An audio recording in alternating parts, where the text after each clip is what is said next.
Hi guys, I'm Melissa and welcome back to my YouTube channel. I hope you are having a beautiful day so far. In today's video, I am going to once again be sharing with you every single thing that I eat in a day as a whole food plant-based vegan who follows a low calorie density way of eating. Now, if you're brand new to my channel and you've never heard of this, I will put some helpful links for you in the description box below. But the gist of it is eating foods that are diluted of their calories because they are full of fiber and water. And the amazing thing about eating this way, particularly for weight loss, is that you do not need to count calories, weigh or measure your food, be hungry, and you can enjoy filling plates of healthy and delicious foods. I am starting out the day with a kale, dark cherry, cauliflower, and banana smoothie. Normally I would choose spinach as my greens, but I've got quite a bit of kale to use up, so I'm going to be doing that. If you do not have a high-powered blender, I do not recommend adding kale to your smoothies. I just find that it comes out grittier and not as smooth as spinach does. But I'm going to be using this today. And I'm going to use about half a cup of dark cherries, a small handful of cauliflower, and about a banana and a half. And this is frozen banana that I peeled and froze in advance. It just saves time in the morning. And I'm also going to be adding half a cup of soy milk.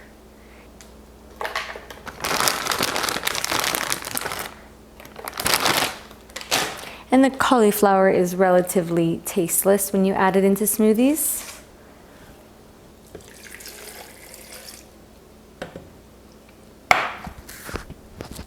I just want to remind you that when I was losing weight, I did not measure out portions at all.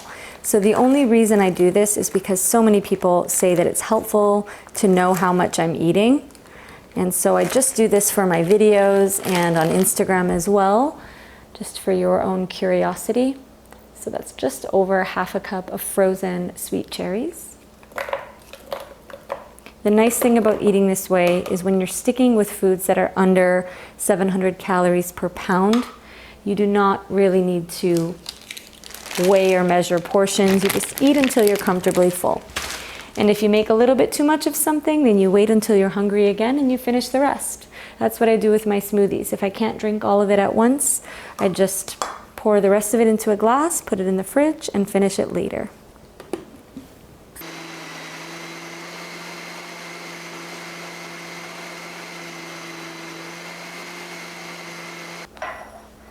All right, and just for reference, this is a 16-ounce glass. And a tip that I give people when they are new to this low calorie density way of eating is when in doubt, make extra. If you make extra, whether it is a smoothie or a soup or a chili dish, whatever it is, if you have extra, then when you're hungry again, you can go back and have some more. I don't want you to feel that you have to eat small portions of food and then get hungry again, and then that's when the real temptations to go and grab some junk food, grab some fast food, some higher calorie dense packaged foods. When those cravings kick in, if you have something healthy that's already made, then it just makes things so much easier.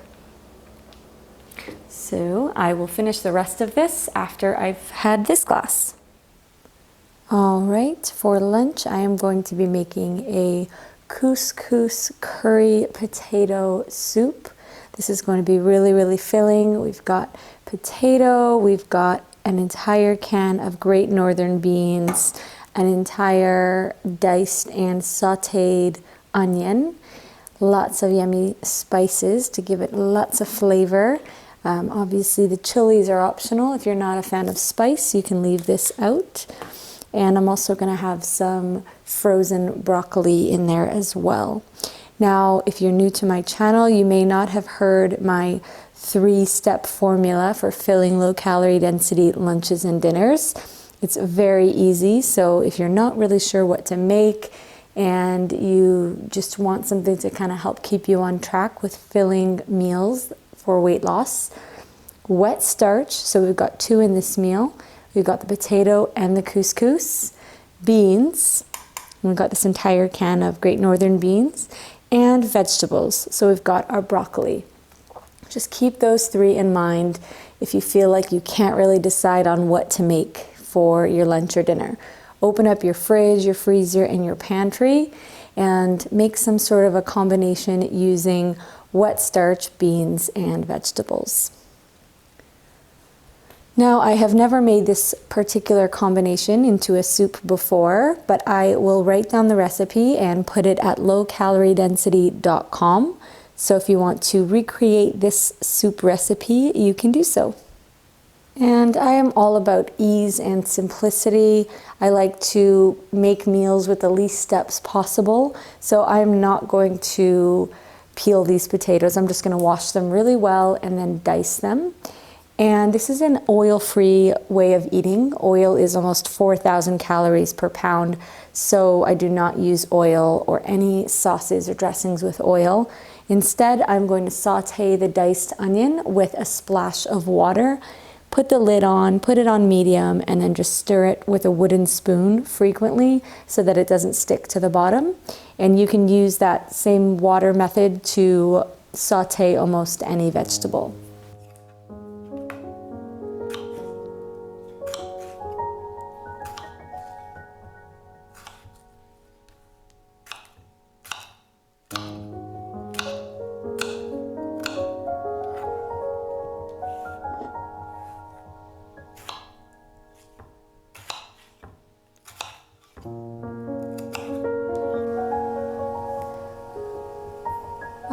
So the onions have been sauteing for about 5 minutes now, and I'm going to add in the diced potatoes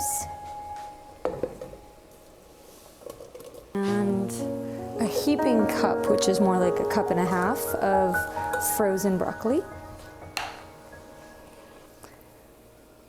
And that's 4.5 cups of water, and my spices. This is the curry powder, garlic powder, cumin, chili flakes,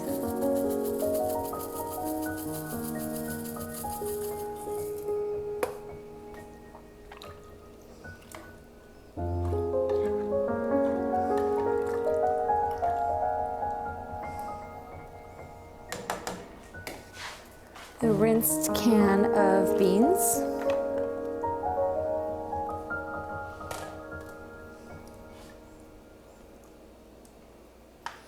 all right, I'm going to let that get to a boil, and then I will add in the couscous. Now, I like my soups on the drier side, but if you do prefer a more watery soup, then you can add in 1 more cup of water. All right, the soup is boiling now, so I'm going to add in 1 cup of the pearled couscous.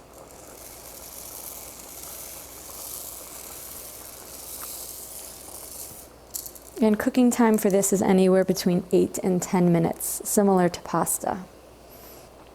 And if you'd like to add a bit of sea salt, by all means do that, especially if you're kind of weaning yourself off of the packaged and processed foods and used to a higher salt content. I think adding salt to vegetables is a great way to get yourself to enjoy eating the vegetables more. And then you can always decide to reduce the salt content over time once you're fully eating this way.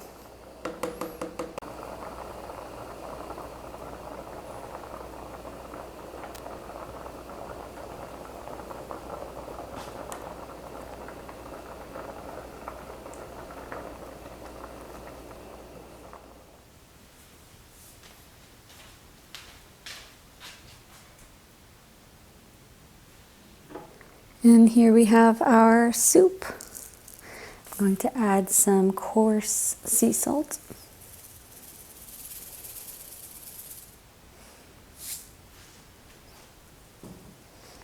And some hot paprika.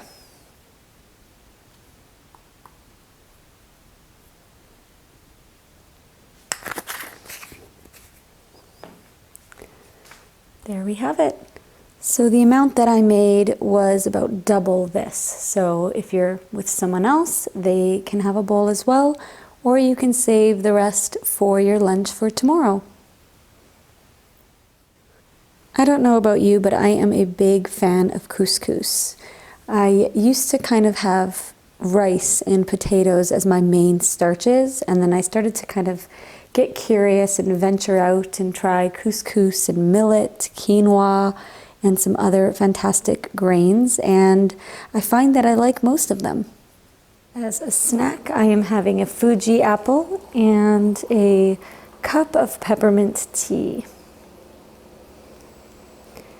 I highly recommend fruit as a snack, and I often get asked if I moderate or limit the amount of fruit that I consume, and I do not. I think fruit is just a fantastic food because it is full of water and fiber, neither of which contain any calories, but they fill you up.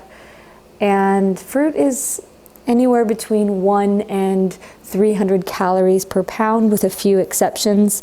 Bananas are around 400, but even so, that is very well within our number of that 700 calories per pound maximum. So I highly recommend eating fruit. So don't worry about having quote unquote too much fruit. If you have an apple and later on in the day you want to have some blueberries or have some cantaloupe or some whatever it may be, then go ahead and do that.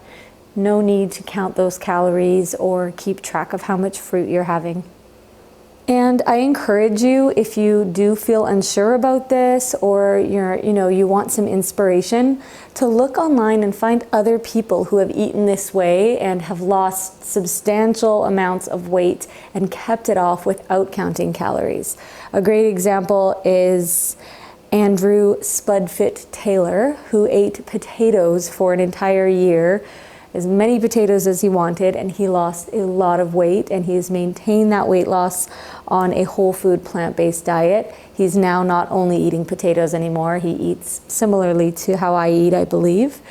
And there's also Chef AJ, whose videos I've recommended for a long time. I will link these people and their channels and their websites in the description box of this video. All right, I am very excited about dinner tonight because I am going to, for the very first time, try to recreate a poke bowl. Now, if you've been watching me for a while, poke bowls are one of my favorite meals to get when I dine out. I really enjoy going to poke restaurants. They are very easy to order as a vegan and oil-free as well. And it's kind of similar to a sushi bowl. A lot of the things that you would get in a vegetarian sushi roll, like cucumber, you will have in a poke bowl. So something that I'm going to do is I'm going to start by getting some of this frozen mango into a dish so that it can thaw out a little bit. And I'm going to cook some of this rice. And something that I noticed in poke bowls, which is probably what makes it even tastier, is everything is cut up into really small pieces. So I'm going to dice the onion into really small pieces. I'll probably use a quarter of this onion. And I'm going to spiralize the carrot and half of the cucumber and cook some corn and also put some organic tofu in there as well. This is extra firm tofu. And if you are following the 100% low calorie density diet, you may want to skip the tofu and maybe add another fruit in, maybe add some pineapple. Or another thing that is really good, which I don't have at home right now, is sprouts. You can add some bean sprouts to this, and that would be really nice.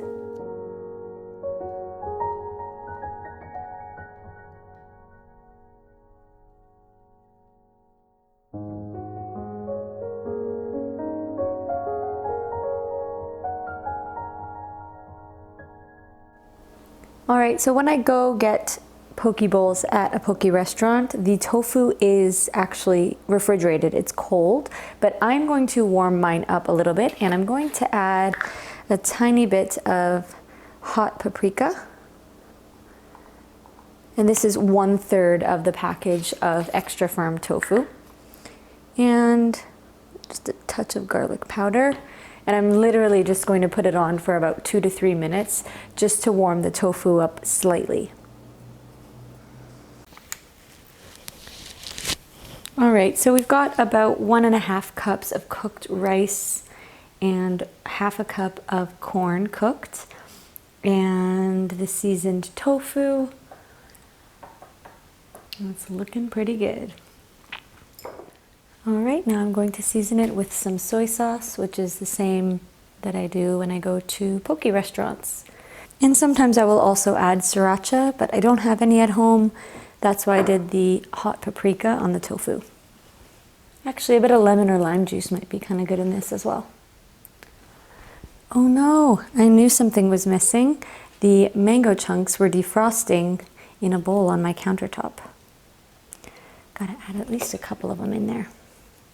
There we go, that's better. Thank you so much for watching. I hope you enjoyed this video. I will see you in my next one, and until then, have a beautiful day. Bye-bye.